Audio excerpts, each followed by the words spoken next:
Hello people, Deepan മൂവീസിലേക്ക് എല്ലാവർക്കും എൻ്റെ ഹൃദയം നിറഞ്ഞ സ്വാഗതം. റിവ്യൂയിലേക്ക് പോകാം. 2025 ജൂലൈ 25 അശ്വിൻ കുമാറിൻ്റെ സംവിധാനത്തിൽ തിയേറ്റർ വഴി പുറത്തിറങ്ങിയ ഒരു ആക്ഷൻ അനിമേഷൻ ചിത്രമാണ് മഹാ അവതാർ നരസിംഹ. ഈ സിനിമ ഞാൻ നെറ്റ്ഫ്ലിക്സിലാണ് നേരിട്ട് കണ്ടിട്ടുള്ളത്. തിയേറ്ററിൽ എനിക്ക് കാണാൻ പറ്റില്ലായിരുന്നു. ഗംഭീര സിനിമയുടെ ബഡ്ജറ്റ് എന്ന് പറയുന്നത് 15 കോടി രൂപയാണ്. ഫൈനൽ ബോക്സ് ഓഫീസ് കളക്ഷൻ എന്ന് പറയുന്നത് 320 കോടി രൂപ. ഇതുവരെ ഇറങ്ങിയ ഇന്ത്യൻ സിനിമയിൽ നല്ല പ്രോഫിറ്റബിൾ ആയിട്ടുള്ളൊരു സിനിമയാണ് ഈ വർഷത്തിൽ. കാരണം അത്രയ്ക്ക് ഹൈ റവന്യൂ ആണ് ഈ പ്രൊഡ്യൂസറിന് കിട്ടിയിട്ടുള്ളത്. പിന്നെ പ്രൊഡക്ഷൻ ആയിരുന്നല്ലേ ഹോം ബാലെ ഫിലിംസാണ്. പിന്നെ പറയേണ്ട ആവശ്യമില്ലല്ലോ. 15 കോടിയിൽ അത് ഇപ്പോഴെന്നുള്ള തുടങ്ങിയത്, അത് മുമ്പും അങ്ങനെ തന്നെയാണ്. 16 കോടിക്ക് കാന്താര ഇറക്കിയ 400 കോടി അടിച്ച ടീമാണ്. അതുകൊണ്ട് പറഞ്ഞും കാര്യമില്ല. ഹെവി പ്രൊഡക്ഷനാണ്, രക്ഷയില്ലാത്ത പ്രൊഡക്ഷനാണ്.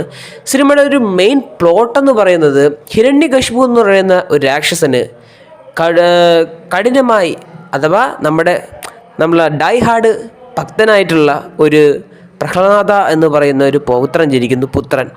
കാരണം നമ്മൾ ഹിരണ്യകശിപു എന്ന് പറയുന്ന രാക്ഷസന് വിഷ്ണു ഭഗവാൻ അത്ര ഇഷ്ടമല്ല, വിരോധിയാണ്. പക്ഷേ അദ്ദേഹത്തിൻ്റെ മകൻ അങ്ങനെയല്ല. വിഷ്ണു ഭഗവാൻ എന്ന് പറയുന്നത് എല്ലാമാണ്. അങ്ങനെ ഈ മകനെ ഒരുപാട് പ്രാവശ്യം വിഷ്ണു ഭക്തനെന്നും പറഞ്ഞ് കളിയാക്കുകയും കൊലപ്പെടുത്താനൊക്കെ ശ്രമിക്കുകയാണ്. അതിൽ നിന്നൊക്കെ വിഷ്ണു ഭഗവാൻ ഈ പുത്രനെ രക്ഷിക്കുകയാണ്. ലാസ്റ്റ് സഹിയില്ലാത്തതുകൊണ്ട് ഇദ്ദേഹത്തിൻ്റെ പിതാവ് ഇദ്ദേഹത്തിനെ വധിക്കാൻ പോയപ്പോഴാണ് ആ തൂടിന്ന് നരസിംഹാവതാരം ഇറങ്ങി വരുന്നത്. പിന്നീടൊക്കെ ക്ലൈമാക്സൊക്കെ കത്തിച്ചുള്ളൊരു ക്ലൈമാക്സാണ്. കാരണം നമ്മളൊരു മുൻപൊക്കെ കണ്ടിട്ടുണ്ട് നമ്മുടെ ഈ ശ്രീ വിഷ്ണു ഭഗവാന്റെ അവതാരങ്ങൾ കാർട്ടൂണിലൂടെയും കേട്ടറിവും പിന്നെ ഐതിഹ്യങ്ങൾ അറിഞ്ഞ കേൾവിയുണ്ട്. പക്ഷേ ഈ സിനിമയുടെ 2 മണിക്കൂറും 11 മിനിറ്റാണ് സിനിമയുടെ റണ്ണിങ് ടൈം എന്ന് പറയുന്നത്. വളരെ മികച്ച രീതിയിലാണ് ഈ സിനിമയുടെ ഒരു ആക്ഷൻ സീക്വൻസ് ആയാലും സ്റ്റോറി ടെല്ലിംഗ് ആയാലും എന്നാൽ മടുപ്പ് വരില്ല. ഒരു അനിമേഷൻ ചിത്രമെന്നും പറഞ്ഞ് നിങ്ങൾ ദൈവത്തെ ഓർത്ത് കാണാതെ ഇരിക്കരുത്. മസ്റ്റ് വാച്ച് സിനിമയാണ്. IMDb 10/9 റേറ്റിംഗ് ഉണ്ട് സിനിമയ്ക്ക്. നിങ്ങളൊന്ന് ആലോചിച്ച് നോക്കിയാണ്. ഈ സിനിമ നിങ്ങൾ കണ്ടിട്ട് നിങ്ങൾക്ക് ഇഷ്ടപ്പെടാതിരിക്കാം. അത് നിങ്ങളുടെ അഭിപ്രായമായിരിക്കണം. എനിക്ക് ഈ സിനിമ വളരെയധികം ഇഷ്ടപ്പെട്ടു. അതുകൊണ്ടാണ് ഞാൻ റിവ്യൂ ചെയ്യുന്നത്. എനിക്ക് നല്ലൊരു ഗംഭീര എക്സ്പീരിയൻസ് ആണ് സിനിമ കിട്ടിയത്. ഇത് ഒരു ആക്ഷൻ സീക്വൻസൊക്കെ വേറെ ലെവലാണ് സത്യം പറഞ്ഞാൽ. ഫസ്റ്റ് ഒരു വരാഹത്തിൻ്റെ ആക്ഷൻ സീക്വൻസ് ഉണ്ട്.